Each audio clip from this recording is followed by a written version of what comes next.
하나님께서는 아브라함에게 내 후손을 하늘의 별과 같이 바다의 모래처럼 많이 번성하게 해주시겠다, 그렇게 약속을 하셨는데, 지금 우리가 이렇게 살펴보면은 참 그 하나님 말씀이 모두 다 성취되었다라는 것을 우리가 확인할 수 있습니다. 지금 중동 지방에 있는 아랍인들의 거의 대부분이 아브라함의 그 아들인 이스마엘의 후손이잖아요. 그리고 또 세계를 쥐락펴락하는 그 이스라엘 사람들 역시 아브라함의 후손인 그 이삭의, 아브라함의 아들 이삭의 후손들입니다. 지금 세계는 여러 종족들이 이제 국가를 형성하고 있지만은 어느 누구의 후손이다, 그렇게 명백하게 밝혀진 그런 민족은 많지 않아요. 그런데 아랍인들과 유대인들은 분명하게 누구의 후손? 아브라함의 후손이다, 그렇게 이제 알려져 있지 않습니까? 이렇게 한 사람 아브라함의 후손이 이렇게 광범위한 지역에 또 수억의 인구가 되었다는 것은 참 놀라운 일입니다. 그리고 이런 결과를 보면은 과연 하나님은 살아계시고 하나님의 약속은 반드시 이루어진다는 것을 우리가 확인할 수가 있습니다. 이렇게 아브라함에게는 이스마엘과 이삭이라는 두 아들이 있었습니다. 그런데 한 아내에게서 낳은 아들이 아닙니다. 이스마엘의 어머니는 하갈이었고 이삭의 어머니는 사라였습니다. 그렇다고 해서 아브라함에게 두 아내가 있었던 것은 아닙니다. 아브라함의 아내는 사라였습니다. 그러면 이 하갈은 누구이며 어떻게 해서 이 아브라함의 아들을 낳게 되었을까요? 하갈은 아브라함의 본 아내 사라의 몸종이었어요. 그런데 이 하갈이 애굽 사람이다 라는 것 이외에는 성경에서 그에 대해서 자세하게 정보를 주는 게 없습니다. 추정컨대 아마 아브라함이 애굽에 내려갔을 때에 사라가 바로 왕으로부터 이렇게 선물로 받은 그런 노예가 아닌가, 그렇게 추정을 합니다. 그런데 이렇게 몸종으로서 같이 지내면서 굉장히 친근한 사이가 되었어요. 서로 신뢰하는 그런 사이가 되었습니다. 그런데 사라에게 가장 큰 고민이 하나 있어요. 그건 뭐냐 하면 나이가 75세가 되기까지 아기를 낳지 못한 것이었습니다. 하나님께서 아들을 주시겠다고 약속은 하셨는데 그 약속이 지금 10년이 흘렀는데도 아무런 징조가 없는 거예요. 또 자기 자신은 이미 아기를 낳을 수 있는 징조인 그 생리도 이미 끊어진 지가 오래됐습니다. 그래서 이제 자신은 더 이상 아기를 낳을 수 없다고 그렇게 생각했습니다. 그래서 사라는 어느 날 자기의 몸종 하갈을 불러서 자기 남편의 아들을 좀 낳아주면 어떻겠느냐, 그렇게 부탁을 합니다. 그만큼 사라는 하갈을 신뢰했었습니다. 사라의 뜻대로 하갈은 아브라함의 아들을 낳아주었습니다. 바로 그 아들이 이스마엘입니다. 하갈은 자기가 낳은 이 이스마엘이 장차 아브라함의 모든 재산과 지위를 물려받을 것이다 라는 그런 확신을 갖고 그렇게 살았습니다. 그런데 대반전이 일어납니다. 아들 이스마엘이 14살쯤 되었던 해에 아기를 낳을 수 없다고 그렇게 모두가 믿었던 그 사라가 아기를 갖게 된 거예요. 아브라함의 나이는 그때 100세였고 사라의 나이는 90이었습니다. 이 얼마나 놀라운 일입니까? 그때 낳은 아기가 바로 이삭입니다. 이삭은 건강하게 아주 잘 자라났습니다. 그 당시 그곳의 풍습은 3살까지는 이제 젖을 먹습니다. 3살 되고, 그래서 이제 아기가 젖을 뗄 때쯤 되면은 큰 잔치를 벌려요. 우리나라도 뭐 이렇게 돌 때 되면은 잔치를 벌이지 않습니까? 아마 젖을 뗀다는 것은 이제 어머니 품속에서 떨어질 만큼 성장했다는 뜻이지요. 또 그리고 어린 애들은 면역력이 굉장히 약해요. 그래서 늘 보호해줘야 되는데 이제는 면역력이 어느 정도 생겼기 때문에 이유식을 먹든지 다른 음식을 먹어도 괜찮다. 그만큼 이렇게 잘 자랐다. 그래서 이제 큰 잔치를 이제 베풀었던 것입니다. 이제 이삭이 3살쯤 되었다면은 이스마엘은 17살이 됩니다. 그 나이가 되면은 이제 집안에 돌아가는 거 거의 다 알 쯤 되지 않습니까? 근데 이스마엘은 이삭이 나기 전까지는 그 뭐 몸종의 자식 뭐 이런 거 상관없이 자기는 아버지 아브라함의 뒤를 이어서 재산도 상속받을 것이고 족장이란 지위도 계속 상속받을 거야. 그렇게 될 것이라고 그렇게 살아왔었어요. 그런데 느닷없이 이복 동생인 이삭이 태어난 거죠. 이삭이 태어나면서 이스마엘의 입장은 굉장히 곤란해져요. 자, 상속은 누가 가져갑니까? 이삭이 가져가요. 그리고 졸지에 이전에는 그냥 뭐 누구의 아들 가면 아브라함의 아들이었어요. 근데 이제는 또 누구예요? 하갈의 아들이에요. 몸종의 아들이라는 딱지가 또 붙게 돼버리는 거예요. 그러니까 이 17살 되면 알만한 거 다 알만한 나이인데 이 이삭이 얼마나 원망했겠어. 이삭이 태어난 거. 얘만 없으면 내가 내 남은 여생은 참 복될 텐데 얘가 나의 인생의 걸림돌이구나. 굉장히 속상했을 거예요. 그래서 잔치가 벌어진 그날 이스마엘은 이삭을 굉장히 이렇게 괴롭혔습니다. 21장 9절에 보면은 이스마엘이 이삭을 놀렸다라는 건데 이 놀렸다라는 원어 히브리어 메차 헤크는 그냥 이렇게 놀리다는 뜻이 아니라 좀 아주 괴롭히다, 핍박하다, 멸시하다, 네, 그런 뜻이 들어있어요. 그러니까 이제 속이 상했으니까 막 굉장히 막 그냥 이렇게 막 꼬집어 뜯고 막 욕도 하고 막 그랬을 것 같아. 근데 그 현장을요, 그 이삭의 엄마 사라가 본 거예요. 3살짜리 이삭을 그 괴롭히는 17살의 그 이스마엘을 본 사라는 야, 이거 잘못하면 앞으로 큰 일이 날 수 있겠구나. 저렇게 하다가는 앞으로 어떤 해코지를 당할지 모르겠구나. 예, 그런 생각을 가지게 된 거죠. 그래서 그런 불안한 생각 때문에 곧장 아브라함을 찾아가서 당장 이 하갈하고 이스마엘을 내가 쫓아라. 예, 그렇게 이제 요구를 합니다. 아브라함이 얼마나 난처해요. 그래도 자기 자식이잖아요. 그래도 또 뭐 몸종이라 하지만 그래도 자기하고 살을 섞은 여자잖아요. 근데 그를 쫓아내라 그러니까 얼마나 가슴 아파. 머뭇거리고 있을 때에 하나님께서 너무 걱정하지 말고 그냥 사라의 원대로 해줘라. 그래서 오늘 본문처럼 아침 일찍이 떡과 물 한 가죽 부대를 주면서 아이와 함께 떠나라 그랬어요. 쫓아낸 거지요. 하갈은 졸지에 이제 갈 곳도 없고요. 의지할 것도 없습니다. 그래서 이제 브엘세바 들에서 뭐 그냥 방황하는 수밖에 없어요. 뜨거운 태양에서 한 모금 마시던 물도 이제 다 떨어져 갑니다. 이 광야의 그 날씨는 뭐 얼마나 뜨겁습니까? 근데 아무것도 할 수 없어요. 할 수 있는 것은 그 어머니가 할 수 있는 것은 그 아들을 큰 나무도 아닌 거기 나무도 많잖아요. 떨기나무.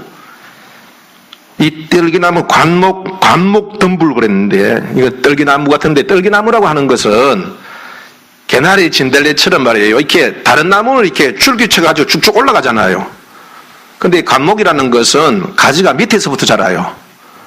그래서 이제 옆으로 퍼지죠. 한 2m 이내로 크는 나무인데 이 광야에 그런 게 높지 않고 그냥 이렇게 관불처럼 이렇게 덤불처럼 나는 그런 나무가 있어요. 그러니까 그늘도 시원찮겠죠. 그런데 그 이제 아들을 거기에 두고, 그 아들이 이제 목말라 막 자꾸 이렇게 점점 이렇게 힘이 빠져가는 것을 그 어머니가 참아 볼 수 없잖아요. 그래서 그 아이가 곁에서 막 아파하고 힘드는 것을 참아 볼 수 없어가지고 화살 한 거리 한 300m 돼요.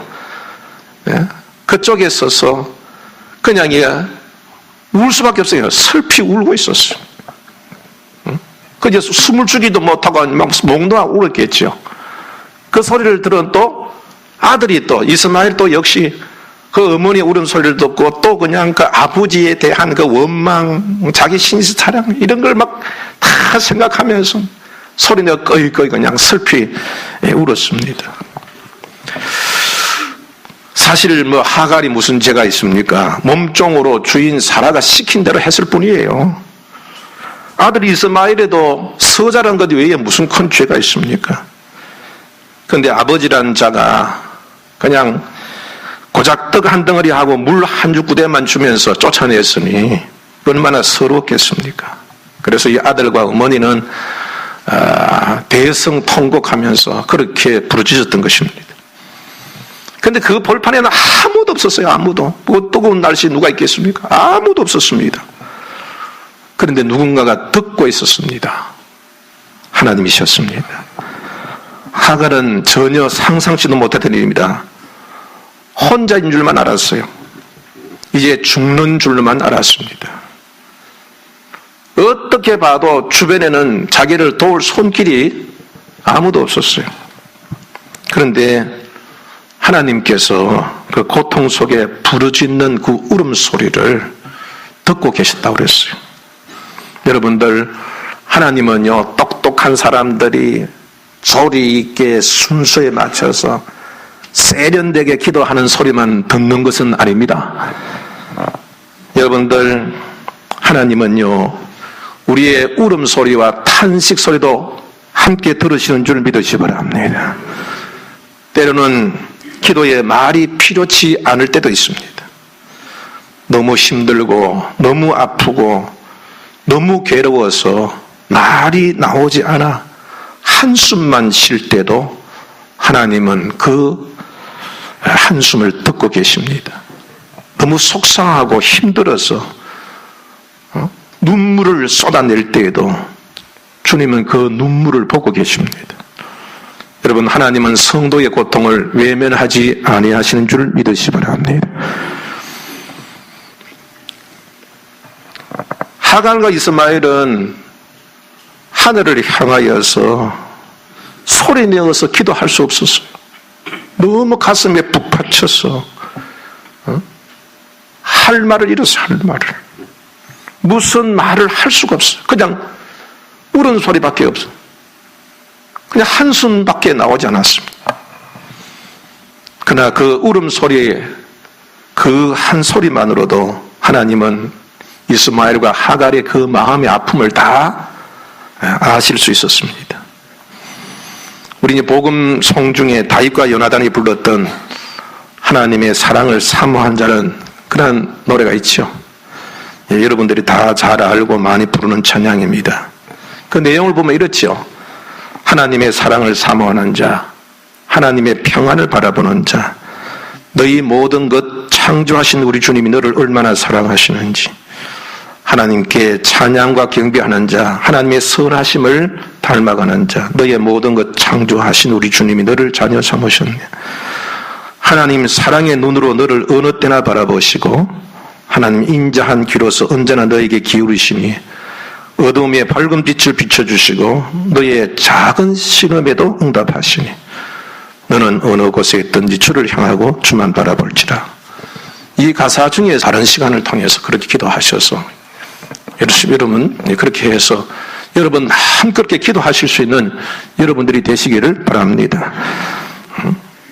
하나님은 이스마엘의 애통소리를 들으시고 하갈의 눈물을 보시고 하늘에서 응답하셨습니다. 19절에 보면은 하나님이 하갈의 눈을 밝히셨으므로 샘물을 보고 가서 가죽 부대에 물을 채웠다가 그 아이에게 마시게 하였다라고 했습니다. 하갈의 눈에 샘물이 띄었습니다. 이 샘물은 이 베에르라고 하는 말인데 이거는 그냥 그냥 흐르는 물이 아니라 땅 속에서 솟아나는 물이에요. 솟아나는 물. 그런데 여러분들 그 중동 지방은 물이 굉장히 중요하지 않습니까? 그래서 물을 찾기에 막 갈급해 있습니다. 그런데 물이 흐르고 싶다면은 여러분 못 찾을 리가 없어요. 그것을 보면은 땅 속에서 흐르고 있어요. 땅 속에서. 누구도 알 수 없어요. 땅 속에서 흐르고 있었기 때문에. 그런데 하갈에는 그게 눈이 뜨였어요. 그 땅 속에서 흐르고 있는데 손으로 몇 분만 이렇게 파내도 그게 물이 솟아나오는 그런 샘물이었던 겁니다. 하나님은 하갈에게 아무도 눈에 띄지 아니하는, 흐르고는 있었지만은 어느 누구도 발견할 수 없는 그 생명수를 발견하게 하신 거예요. 여러분들, 하나님은요 이미 다 예비해 두신 줄 믿으시 바랍니다. 아브라함에게 야, 떡 하나 하고 물 하나 보내. 아브라함이 아니 그거 가지고 죽을 때 걱정하지 말고 보내라. 근데 하나님 뜻이 있을 거 아니에요. 여러분, 지금 우리가 쓰고 있는 이 세계의 모든 물품들은 어디 우주에서 가져온 겁니까? 땅에 있는 겁니까? 지금 우리가 쓰고 남는 것은 다 하나님이 이전에 창세전에 이미 다 준비하신 줄 믿으시기 바랍니다. 다 하나님이 이미 주셨어요. 다 주셨어요. 문제를 낼 때에는 반드시 답이 있는 법입니다. 그래서 감당치 못할 시험은 하나님이 허락하지 아니하신다는 거예요. 그런데 해답이 보이지 않을 뿐입니다. 다 있는데 찾지 못할 뿐입니다. 준비해 놓은 것이 보이지 않을 뿐입니다. 그럼 여러분, 어떨 때 보입니까? 하갈과 이스마엘이 하나님 앞에 부르짖을 때 하나님께서 보이게 하셨습니다.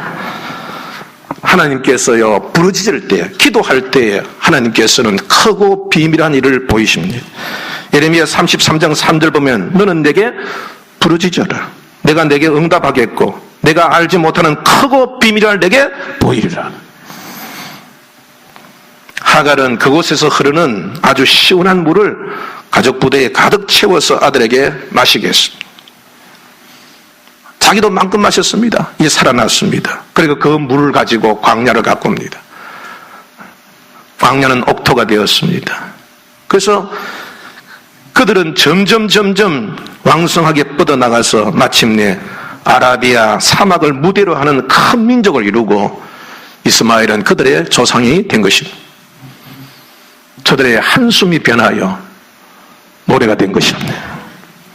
기도하기 전에는 그렇게 어렵던 일들이 기도한 후에는 여러분들 어떻게 그렇게 쉽게 해결되는지 모릅니다. 그렇게 심각했던 관계가 단 하나로 풀어질 때도 많습니다. 여러분들, 야복강에서 에서는 야곱을 기다리고 있어요. 왜 기다립니까? 죽이려고요.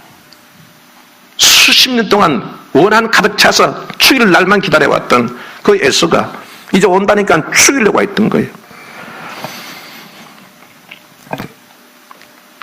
에서는 14년 동안 이를 갈고 기회만 노려왔습니다. 그 어떤 것도 에서의 마음을 돌이킬 수 없었어요. 그러나 야곱은 주님을 붙잡고 죽기 살기 구했습니다. 하나님께서 응답하시자 죽으려고 왔던 그 에서의 마음이 녹아져서 형제라고 포옹하고 여러분들 서로 평화하고 공존을 여러분들 약속했습니다. 이것이 바로 기도의 능력인 줄 믿으시기를 바랍니다. 여러분들, 고난을 만날 때 두려워하지 마십시오. 답답한 일을 만나도 염려하지 마십시오. 이 일은 하나님의 뜻을 이루길 수도 있습니다. 그리스도의 고난은 유익입니다. 하나님의 거룩을 위한 일이기도 합니다. 이 고난을 당하면은 그 사람의 신앙이 나타나요. 신앙이 없는 자는 기도하지 않습니다. 그리고 불평하고 원망하고 그것이 시험이 되어서 교회를 떠납니다. 그러나 신앙이 있는 자는 고통 중에 기도하며 자신의 죄악을 찾고 회개하게 됩니다. 그러면 자기 자신이 거룩해지고 교회도 거룩해집니다. 그리고 신앙인은 고통 중에 자기 자신을 발견합니다. 아, 나는 아무것도 할 수 없는 무능한 종이구나. 그동안 내가 교만했구나. 자기 자신을 깨닫게 돼요. 그래서 하나님 앞에 간절히 부르짖다가 여러분 은혜 받게 됩니다. 감추어졌던 비밀을 기도하면서 발견하게 돼요. 하나님 능력도 발견하게 되고 하나님의 은혜도 발견하게 되고 하나님께서 감추어진 은사, 능력도 여러분 발견하게 됩니다. 그래서 여러분 그 사람이 복을 받아요. 더 큰 복을 받게 되고 교회는 정결하게 되어지고 여러분들 하나님 나라는 확장되는 것입니다. 그러므로 여러분들 믿음이 없는 자와 같이 낙심하거나 불평하거나 하나님 말씀에 떠나지 말고 고난도 유의임을 깨닫고 여러분 기도에 힘쓰시는 여러분이 되기를 주의 이름으로 축복합니다. 사랑하는 성도, 우리는 사순절을 맞이하여서 내일부터 부활절까지 우리는 21일간 새벽 작정 기도를 시작하게 됩니다. 기도는 기적을 바라는 것이고 기도는 기적을 구하는 것이고 기도는 기적을 이루는 것입니다. 우겨쌈을 당하고 답답하고 거꾸리 트임을 당하는 그런 어려운 상황입니까? 여러분 신음소리까지 들으시는 주님 땅에 흘린 눈물과 땀과 외침을 보시고 들으시고 응답하시는 바로 그 하나님 앞에 구하시는 여러분이 되기를 주의 이름으로 축복합니다.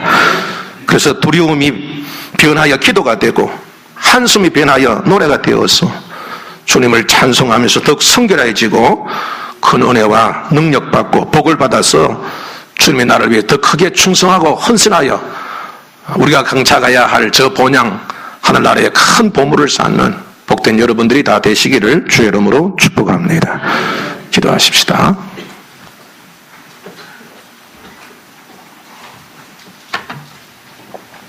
사랑의 하나님 아버지, 하나님께서는 아브라함에게 내 후손을 하늘의 별과 같이 저 바다의 모래처럼 많이 번성하게 해주시겠다 그렇게 약속을 하셨는데 지금 우리가 이렇게 살펴보면은 참 그 하나님 말씀이 모두 다 성취되었다라는 것을 우리가 확인할 수 있습니다.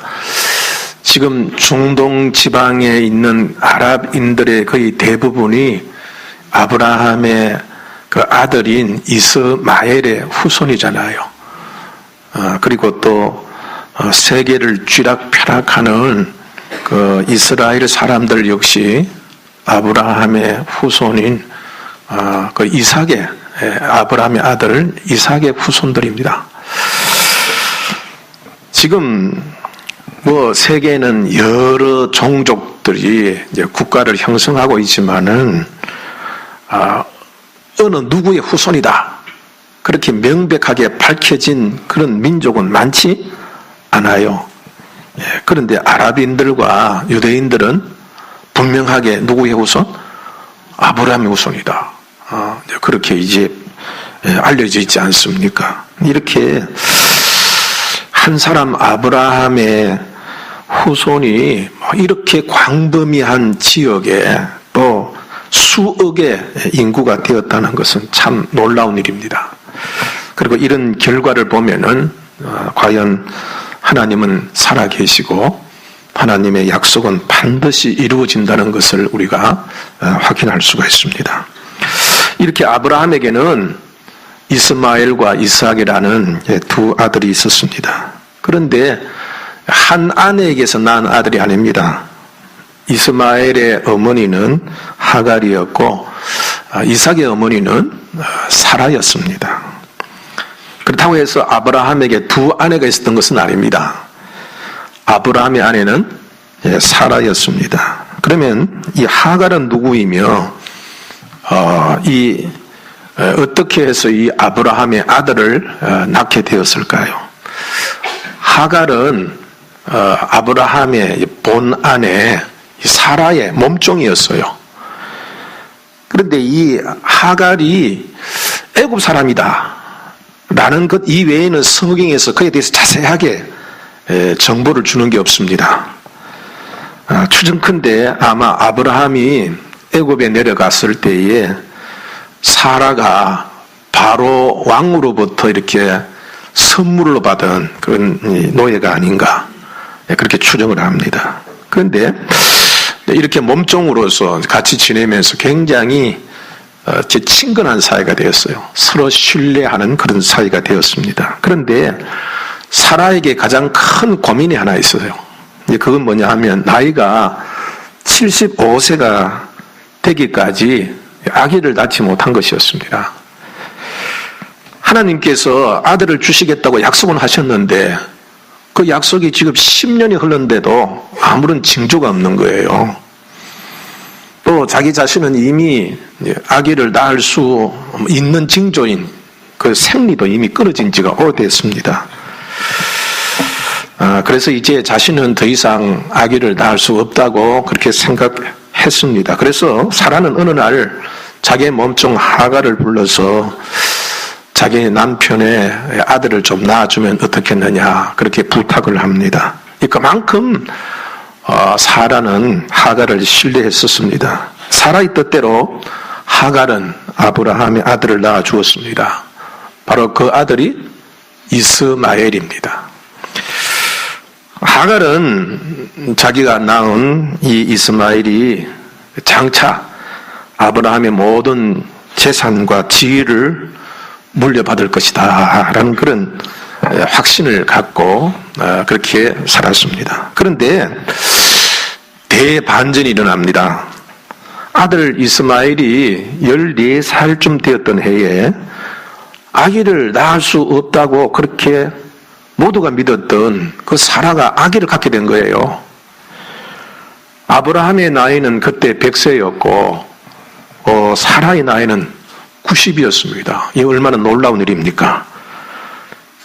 그때 낳은 아기가 바로 이삭입니다. 이삭은 건강하게 아주 잘 자라났습니다. 그 당시 그곳의 풍습은 3살까지는 이제 젖을 먹습니다. 3살 되고, 그래서 이제 아기가 젖을 뗄 때쯤 되면은 큰 잔치를 벌려요. 우리나라도 뭐 이렇게 더울 때 되면은 잔치를 벌이지 않습니까? 아마 젖을 뗀다는 것은 이제 어머니 품속에서 떨어질 만큼 성장했다는 뜻이지요. 또 그리고 어린 애들은 면역력이 굉장히 약해요. 그래서 늘 보호해줘야 되는데 이제는 면역력이 어느 정도 생겼기 때문에 이유식을 먹든지 다른 음식을 먹어도 괜찮다. 그만큼 이렇게 잘 자랐다. 그래서 이제 큰 잔치를 이제 베풀었던 것입니다. 이제 이삭이 3살쯤 되었다면은 이스마엘은 17살이 됩니다. 그 나이가 되면은 이제 집안에 돌아가는 거 거의 다 알 쯤 되지 않습니까? 근데 이스마엘은 이삭이 나기 전까지는 그 뭐 몸종의 자식 뭐 이런 거 상관없이 자기는 아버지 아브라함의 뒤를 이어서 재산도 상속받을 것이고 족장이란 지위도 계속 상속받을 게 그렇게 될 것이라고 그렇게 살아왔었어요. 그런데 느닷없이 이복 동생인 이삭이 태어난 거죠. 이삭이 태어나면서 이스마엘의 입장은 굉장히 곤란해져요. 자, 상속은 누가 가져갑니까? 이삭이 가져가요. 그리고 졸지에 이전에는 그냥 뭐 누구의 아들 가면 아브라함의 아들이었어요. 근데 이제는 또 누가 아들이에요? 하갈의 아들이야. 몸종의 아들이라는 딱지가 또 붙게 돼버리는 거예요. 그러니까 이 17살 되면 알만한 거 다 알만한 나이인데 이 이삭이 얼마나 원망했겠어. 이삭이 태어난 거. 얘만 없으면 내가 내 남은 여생은 참 복될 텐데 얘가 나의 인생의 걸림돌이구나. 굉장히 속상했을 거예요. 그래서 잔치가 벌어진 그날 이스마엘은 이삭을 굉장히 이렇게 괴롭혔습니다. 21장 9절에 보면은 이스마엘이 이삭을 놀렸다라는 건데 이 놀렸다라는 원어 히브리어 메차 헤크는 그냥 이렇게 놀리다는 뜻이 아니라 좀 아주 괴롭히다, 핍박하다, 멸시하다 그런 뜻이 들어있어요. 그러니까 이제 속이 상했으니까 막 굉장히 막 그냥 이렇게 막 꼬집어 뜯고 막 욕도 하고 막 그랬을 것 같아. 그런데 그 현장을요, 그 이삭의 엄마 사라가 본 거예요. 3살짜리 이삭을 그 괴롭히는 17살의 그 이스마엘을 본 사라는 이거 잘못하면 앞으로 큰 일이 날 수 있겠구나. 저렇게 하다가는 앞으로 어떤 해코지를 당할지 모르겠구나. 예, 그런 생각을 가지게 된 거죠. 그래서 그런 불안한 생각 때문에 곧장 아브라함을 찾아가서 당장 이 하갈하고 이스마엘을 네가 쫓아라. 예, 그렇게 이제 요구를 합니다. 아브라함이 얼마나 난처해요. 그래도 자기 자식이잖아요. 그래도 또 뭐 몸종이라 하지만 그래도 자기하고 살을 섞은 여자잖아요. 근데 그를 쫓아내라 그러니까 얼마나 가슴 아파. 머뭇거리고 있을 때 하나님께서 너무 걱정하지 말고 그냥 사라의 원대로 해줘라. 그래서 오늘 본문처럼 아침 일찍이 떡과 물 한 가죽 부대를 주면서 아이와 함께 떠나라고 했어요. 쫓아낸 거지요. 하갈은 졸지에 이제 갈 곳도 없고요. 의지할 곳도 없습니다. 그래서 이제 브엘세바 들에서 뭐 그냥 방황하는 수밖에 없어요. 뜨거운 태양에서 한 모금 한 모금 마시던 물도 이제 다 떨어져 갑니다. 이 광야의 그 날씨는 뭐 얼마나 뜨겁습니까? 근데 아무것도 할 수 없어요. 할 수 있는 것은 그 어머니가 할 수 있는 것은 그 아들을 큰 나무도 아닌 거기 나무도 많잖아요. 떨기나무. 이 떨기나무 관목 덤불 그랬는데 이거 떨기나무 같은데 떨기나무라고 하는 것은 개나리 진달래처럼 말이에요. 이렇게 다른 나무는 이렇게 줄기 쳐가지고 쭉쭉 올라가잖아요. 근데 관목이라는 것은 가지가 밑에서부터 자라요. 그래서 이제 옆으로 퍼지죠. 한 2m 이내로 크는 나무인데 이 광야에 그런 게 높지 않고 그냥 이렇게 관불처럼 이렇게 덤불처럼 나는 그런 나무가 있어요. 그러니까 그늘도 시원찮겠죠. 그런데 그 이제 아들을 거기에 두고, 근데 아들이 이제 목말라 막 자꾸 이렇게 점점 이렇게 힘이 빠져가는 것을 그 어머니가 참아 볼 수 없잖아요. 그래서 그 아이가 곁에서 막 아파하고 힘든 것을 참아 볼 수 없어가지고 화살 한 거리 한 300m 돼요. 그쪽에 서서 그냥 울 수밖에 없어요. 슬피 울고 있었어요. 그 숨을 주기도 못하고 막 몽롱하고 울었겠죠. 그 소리를 들은 또 아들이 또 이스마엘 또 역시 그 어머니 울음소리를 듣고 또 그냥 그 아버지에 대한 그 원망, 자기 신사랑 이런 걸 막 다 생각하면서 소리내어 꺼이꺼이 그냥 슬피 울었습니다. 사실 뭐 하갈이 무슨 죄가 있습니까? 몸종으로 주인 사라가 시킨 대로 했을 뿐이에요. 아들 이스마엘에도 서자란 것 외에 무슨 큰 죄가 있습니까? 그런데 아버지란 자가 그냥 고작 떡 한 덩어리 하고 물 한 주구대만 주면서 쫓아냈으니 얼마나 서러웠겠습니까? 그래서 이 아들과 어머니는 대성통곡하면서 그렇게 부르짖었던 것입니다. 그런데 그 벌판에는 아무도 없었어요. 아무도. 뭐 뜨거운 날씨에 누가 있겠습니까? 아무도 없었습니다. 그런데 누군가가 듣고 있었습니다. 하나님이셨습니다. 하갈은 전혀 상상치도 못했던 일입니다. 혼자인 줄만 알았어요. 이제 죽는 줄만 알았습니다. 어떻게 봐도 주변에는 자기를 도울 손길이 아무도 없었어요. 그런데 하나님께서 그 고통 속에 부르짖는 그 울음소리를 듣고 계셨다고 그랬어요. 여러분들, 하나님은요, 똑똑한 사람들이 소리 있게 순서에 맞춰서 세련되게 기도하는 소리만 듣는 것은 아닙니다. 여러분들, 하나님은요, 우리의 울음소리와 탄식소리도 함께 들으시는 줄 믿으시기 바랍니다. 때로는 기도에 말이 필요치 않을 때도 있습니다. 너무 힘들고 너무 아프고 너무 괴로워서 말이 나오지 않아 한숨만 쉴 때도 하나님은 그 한숨을 듣고 계십니다. 너무 속상하고 힘들어서 눈물을 쏟아낼 때에도 주님은 그 눈물을 보고 계십니다. 여러분, 하나님은 성도의 고통을 외면하지 아니하시는 줄 믿으시기 바랍니다. 하갈과 이스마엘은 하늘을 향하여서 소리내어서 기도할 수 없었어요. 너무 가슴에 푹 받쳐서 할 말을 잃어서 할 말을 무슨 말을 할 수가 없어. 그냥 울은 소리밖에 없어. 그냥 한숨밖에 나오지 않았습니다.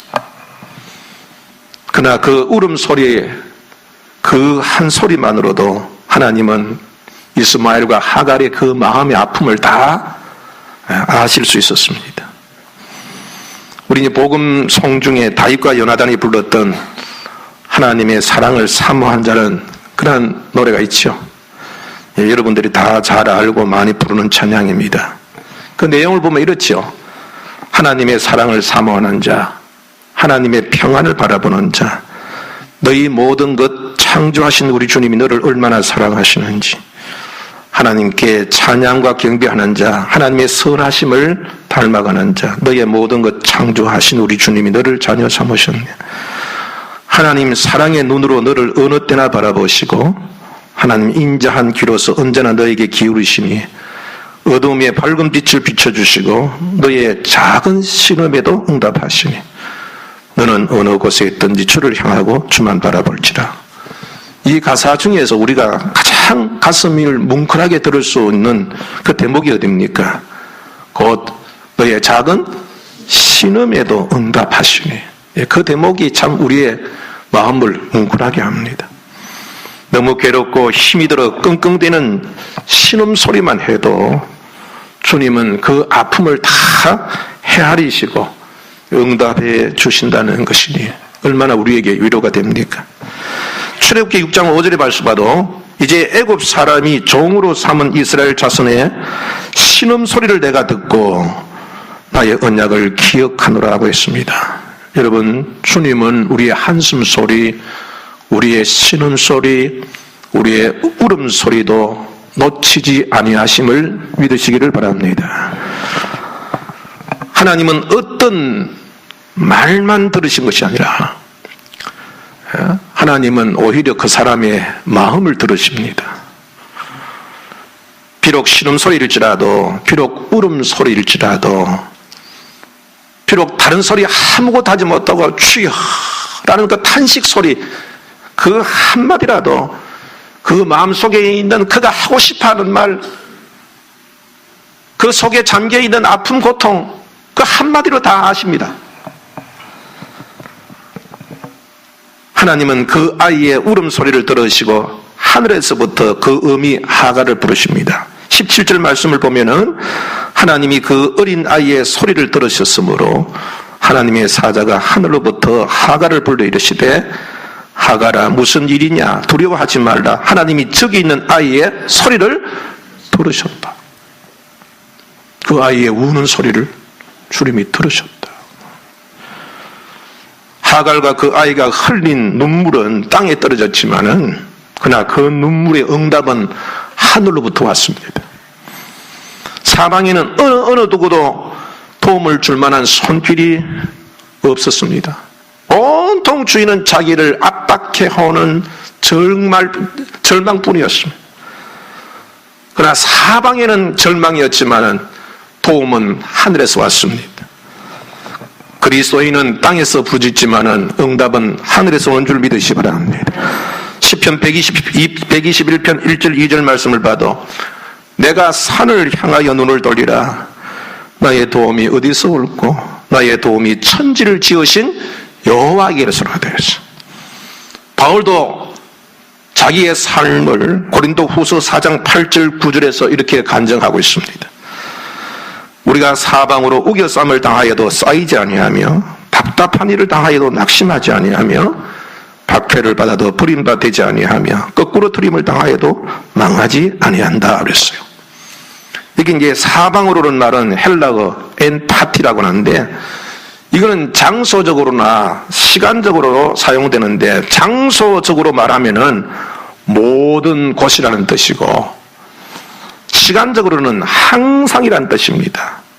우겨 쌓임을 당하였다는 말은 이 포도즙 틀에 포도를 넣어놓고요. 포도즙 내려면 어떻게 해야 돼요? 사람이 이 장정이 들어가가지고 맨발로 막 짓이겨요. 그러면 막 터지고 막 그냥 그 속에서 이게 즙이 되어서 내려오는 거죠. 그걸 이제 우겨 산다라는 뜻입니다. 근데 바울은요, 시도 때도 없이, 장소에도 관계없이 항상 어려움이 밀려왔단 말이에요. 막 그냥 자기를 지대기는 그런 고통에 당해 왔는데, 그러나 쌓이지 아니하였다. 쌓이지 아니하였다. 그걸 잘 견딜 수 있었단 말이에요. 상대방은 나를 터지게 만들어도 하나님께서는 자기를 견고하게 붙잡아 주셨다. 답답한 일이라는 말은 적으로부터 포위당한다는 뜻입니다. 하갈처럼 꼼짝달싹할 수 없는 그런 형편에 처해져 있던 것을 얘기합니다. 진짜 캄캄하게 길이 없는 그때, 그러나 하나님께서 길을 열어 주신다는 것입니다. 박해는 헬라어 디오코는 따라다니면서 집요하게 고통을 주는 뜻입니다. 그렇게 지독하게 따라다니면서 괴롭혀도 절대로 넘어지지 않는다는 겁니다. 여러분들, 바울이 이렇게 간증할 수 있었던 것은 사방에 겹겹이 자기를 괴롭혀서 시도 때 없이 이리저리 치고 자기를 괴롭혀도 그는 하나님께 부르짖었고 그 하나님이 그때마다 지켜주시고 인도해 주셨다는 것입니다. 그가 흘린 땀과 그가 흘린 눈물과 그가 부리는 소리는 땅에 흘려지고 땅에 울려 퍼져지지만은 하나님은 하늘에서 들으시고 응답하셨던 것입니다. 그러므로 사랑하는 성도 여러분들, 그 어떤 경우에도 낙심하지 말고 주께 부르짖는 여러분이 되시기를 바랍니다. 사방에 다 막혀도 아직도 하늘은 열려 있습니다. 우리가 땅에 피와 땀을 쏟아도 응답은 하늘에서. 2차 세계대전이 끝나고 얼마 되지 않았을 때였습니다. 한 부인이 식료품 가게에 와서 주인에게 사정을 합니다. 남편이 전쟁터에 나갔는데 소식이 없습니다. 돈도 다 떨어졌습니다. 아이의 생일이 오늘인데 먹을 것조차 없습니다. 어떻게 뭐 좀 도와주실 수 없습니까? 그러니까 그때는 모두 어려운 때라 그 식료품 주인이 돈이 없으면 다른 거라도 뭘 줘야지. 그러니까 그 부인이 제가 드릴 수 있는 것은 기도뿐입니다. 그러니까 이 식료품 주인이 좀 화가 났어요. 그러면 기도문을 써서 저울 때에 올려놓으시오. 그 무게만큼 줄 테니. 그 말은 주겠다는 거예요, 안 주겠다는 거예요? 안 주겠다는 거예요. 이게 천층 저울처럼 이게 옛날 저울 있잖아요. 한쪽에 놓고 한쪽에 놓고. 근데 그 부인이 그냥 이 기도문을 올려놨어요. 올려놨는데. 그래 놓고 이제 빵 한쪽 올려놨는데 저울 추위에도 저울이 꼼짝도 안 하는 거예요. 당황해서 그 다음에 또 이제 뭐 딸기잼도 올려놓고 끄떡도 안 해요. 거기 있는 이 추 옆에 있는 추가 가득 찰 때까지 꼼짝도 안 하는 거예요. 그리고 얼마나 머쓱해요. 약속을 해놓고. 그래서 이제 봉지에 담아서 그냥 쫓아내다시피 내보냈어요. 기분도 상하고. 그 부인은 뭐 감사하다는 소리를 수십 번 하면서 그렇게 돌아갔어요. 하나님의 축복을 빌면서. 근데 다음 손님이 왔는데 왜 저울이 끄떡도 안 해. 알고 보니 저울이 고장났어요. 근데 이 주인이 이렇게 생각한 거예요. 아니,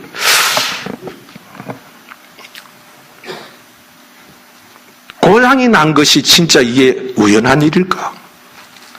그 부인이 기도문을 써가져온 것도 그것도 우연한 일일까? 그런데 그 기도문을 그 주인이 이렇게 여러분 살펴봤어요.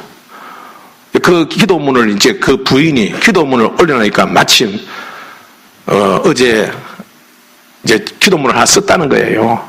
왜? 내일 이제 아들 생일인데 먹을 게 없으니까 하나님 앞에 하나님 아버지 먹을 거 없습니다. 일용할 양식을 주시옵소서. 그 편지, 그 기도문을 마침 자기가 갖고 있었는데 기도문을 올려놓으라니까 그걸 올려놓은 거예요. 그 주인이 나중에 그걸 보니까 이게 잘 되던 저울이 어떻게 이게 갑자기 고장이 날까? 그리고 어떻게 그 부인이 기도문을 써가지고 왔을까? 또 그 기도문 속에 보니까 뭐라고 했어요? 일용할 약을실을 달라. 아, 이거는 우연이 아니다. 하나님께서 그 부인의 기도를 들어주신 것이다. 저도 여러분 이런 기적과 같은 경험을 한 일이 있습니다. 예배당 건축을 할 때요, 기도도요, 이게 처음에는 열심히 하지만 너무 힘들고 어려우면은 몸도 약해지고 마음도 약해지면은 기도할 힘도 없어요. 제가 그렇게 힘들 때에는 하늘을 보고 이렇게 한숨을 쉬었습니다. 하나님, 왜 이렇게 나를 힘들게 하십니까? 그렇게 이제 하늘 보고 한탄하고 있어요. 한참 어려울 때였어요. 우리 교인이 상을 당해서 여수까지 가게 되었는데, 그날 하루에 여러 가지 기적이 나타났어요. 하나는 제가 혼자 여수까지 갔다 왔다 하면 너무 힘들어요. 그래서 누가 같이 갈 만한 사람도 없었는데 하나님께서 한 분을 여수 비행장까지 보내줬어요. 그래서 여수 비행장에서 그분이 오셔가지고 운전을 대신 교대할 수 있었어요. 안 그러면 혼자서는 큰 사고 날 뻔했죠. 그런데 또한 연료가 떨어져가지고 경고등이 들어왔는데 경고등이 들어온 채 100km 이상 되었습니다. 그리고 운행하다가 고장이 났어요. 막 그냥 차 안에서 막 그냥 수증기가 가득하게 되었어요. 근데 마침 휴게소를 막 지나가지고 다시 그냥 돌아와가지고 응급 조치를 하는데, 지나가던 사람들이 도구를 다 그렇게 줘서 그렇게 또 응급 조치를 잘 할 수 있었어요. 그리고 이제 올라오다가 기름도 넣고 한참 올라오는데, 교대로 이제 제가 운전할 때인데 직감적으로 앞 타이어에 펑크가 난다는 것이 직감 느껴져요. 그래서 브레이크를 꽉 잡는데 퍽 소리하고 그냥 그대로 차가 이렇게 이 운전대 쪽으로 차가 완전히 이 펑크가 아니라 이게 찢어져 버렸어요. 타이어가. 그러니까 이게 쏠려가지고 그 호남 고속도로하고 경부선을 만나는 그쪽인데, 그 당시는 그쪽이 이렇게 낭떠러지처럼 돼 있었어요. 간신히 그 있었어요. 근데 만약에 차가 이렇게 지나가는 차가 있었다면은 여러분들 이거는 어떻게 제어할 수가 없으니까 큰 사고 날 뻔했어요. 그런데 또 바로 곁에 견인차가 있었어요. 그리고 그 비행장까지 오신 그분이 마침 일하러 견적을 쓰러 갔더니만은 그냥 미리 이렇게 예약금을 그냥 그렇게 준 게 있어가지고 그 돈 가지고 휴게소에 가가지고 말끔하게 씻어서 올라왔습니다. 그날 하루에 기적이 몇 번이나 하죠. 그 기적의 이제 당사자가 누구냐 하면은 서남인 집사님, 비행장까지 오신 분. 그리고 이제 이 가운데에서도 그 기적에 함께 참여했던 분들이 여러 계셔요. 여러분들, 지난번에도 말씀드린 바 있습니다만은 우리 그리스도인은 하나님은 전능하신 분이심을 믿습니다. 그러므로 우리 그리스도인은 기적을 바라는 사람이고, 우리가 기도하는 것은 기적을 원하는 것이고, 그럼 기도는 기적을 이루어가는 줄을 믿으시기를 바랍니다. 골로새서 3장 1절에 그러므로 너희가 그리스도와 함께 다시 살리심을 받았으면 위의 것을 찾아라. 거기는 그리스도께서 하나님 우편에 앉아 계시더이라. 여러분들 땅에서 답답하거든 위에 있는 그리스도를 찾는 여러분이 되시기를 바랍니다. 주님이 거기 계시기 때문에. 어떤 일이 있더라도 낙심하지 마십시오. 그 대신 부르짖으십시오. 부르짖을 힘이 없거든. 또 나는 기도할 줄 모른다. 어떻게 될지 모른다. 그러시거든. 그냥 하늘을 향하여 아버지라고 부르십시오. 한숨이라도 쉬십시오. 너무 억울해서 억장이 무너져 말이 나오지 않으면은 하늘을 향해 소리내어 펑펑 우십시오. 그러면 하늘에 계신 우리 주님께서 여러분들의 마음의 소리를 들으시고 응답하실 것입니다. 근데 여러분들, 한 가지 우리가 조금 유의할 것은, 이렇게 소리 내어 운다든지, 막 이런 것은요, 가능하면은, 혼자 사시는 게 좋아요.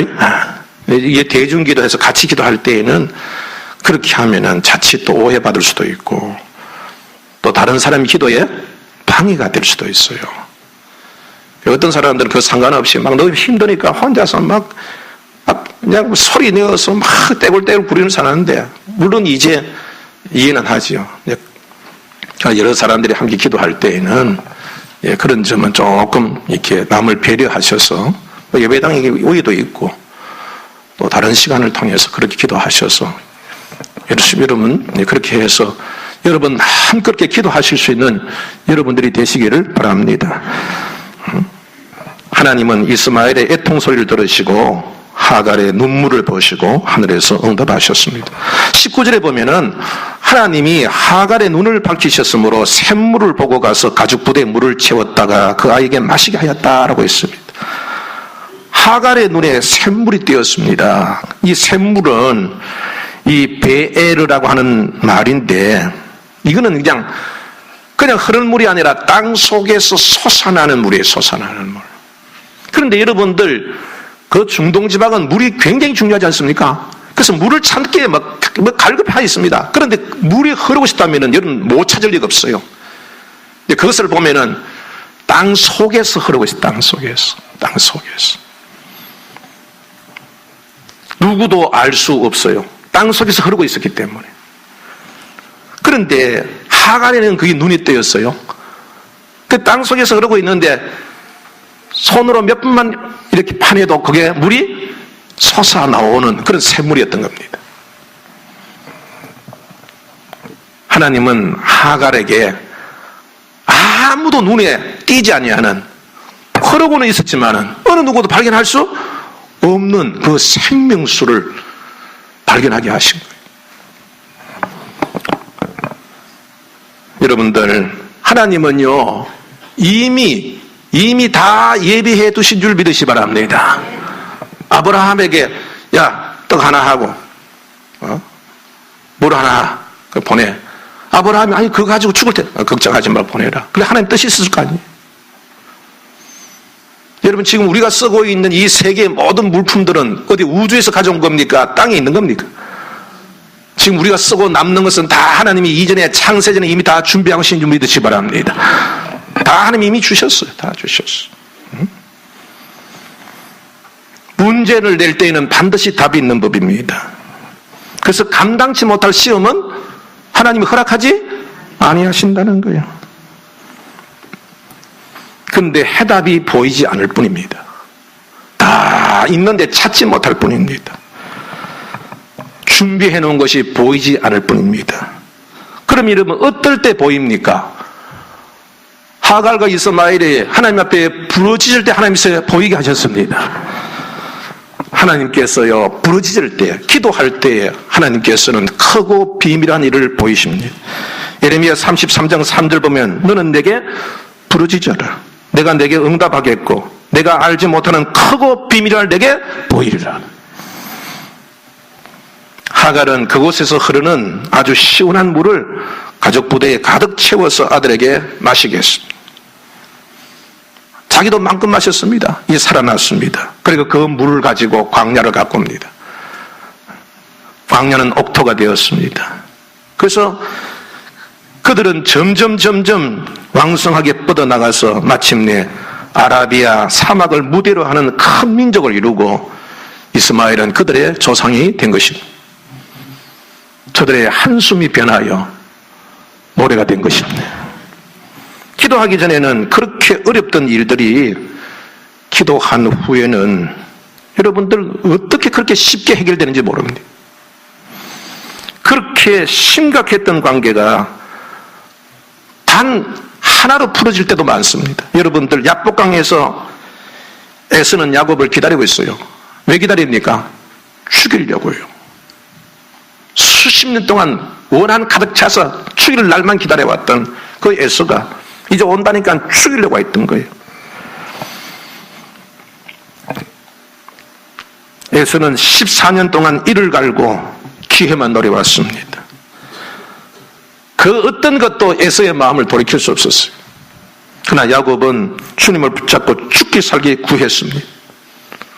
하나님께서 응답하시자 죽으려고 왔던 그 에서의 마음이 녹아져서 형제라고 포옹하고 여러분들 서로 평화하고 공존을 여러분들 약속했습니다. 이것이 바로 기도의 능력인 줄 믿으시기를 바랍니다. 여러분들 고난을 만날 때 두려워하지 마십시오. 답답한 일을 만나도 염려하지 마십시오. 이 일은 하나님의 뜻을 이루길 수도 있습니다. 그리스도의 고난은 유익입니다.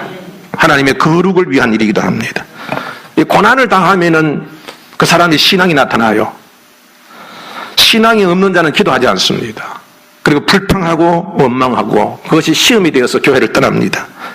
그러나 신앙이 있는 자는 고통 중에 기도하며 자신의 죄악을 찾고 회개하게 됩니다. 그러면 자기 자신이 거룩해지고 교회도 거룩해집니다. 그리고 신앙인은 고통 중에 자기 자신을 발견합니다. 아, 나는 아무것도 할 수 없는 무능한 종이구나. 그동안 내가 교만했구나. 자기 자신을 깨닫게 돼요. 그래서 하나님 앞에 간절히 부르짖다가 여러분 은혜 받게 됩니다. 감추어졌던 비밀을 기도하면서 발견하게 돼요. 하나님 능력도 발견하게 되고 하나님의 은혜도 발견하게 되고 하나님께서 감추어진 은사, 능력도 여러분 발견하게 됩니다. 그래서 그 사람이 복을 받게, 더 큰 복을 받게 되고 교회는 정결하게 되어지고 여러분들 하나님 나라는 확장되는 것입니다. 그러므로 여러분들 믿음이 없는 자와 같이 낙심하거나 불평하거나 하나님 말씀에 떠나지 말고 고난도 유익임을 깨닫고 여러분 기도에 힘쓰시는 여러분이 되기를 주의 이름으로 축복합니다. 사랑하는 성도, 우리는 사순절을 맞이하여서 내일부터 부활절까지 우리는 21일간 새벽 작정 기도를 시작하게 됩니다. 기도는 기적을 바라는 것이고 기도는 기적을 구하는 것이고 기도는 기적을 이루는 것입니다. 우겨쌈을 당하고 답답하고 거꾸리 트임을 당하는 그런 어려운 상황입니까? 여러분 신음소리까지 들으시는 주님 땅에 흘린 눈물과 땀과 외침을 보시고 들으시고 응답하시는 바로 그 하나님 앞에 구하시는 여러분이 되기를 주의 이름으로 축복합니다. 그래서 두려움이 변하여 기도가 되고 한숨이 변하여 노래가 되어서 주님을 찬송하면서 더욱 성결해지고 큰 은혜와 능력받고 복을 받아서 주님의 나라를 위해 더 크게 충성하고 헌신하여 우리가 강차가야 할 저 본향 하늘나라에 큰 보물을 쌓는 복된 여러분들이 다 되시기를 주의 이름으로 축복합니다. 기도하십시다.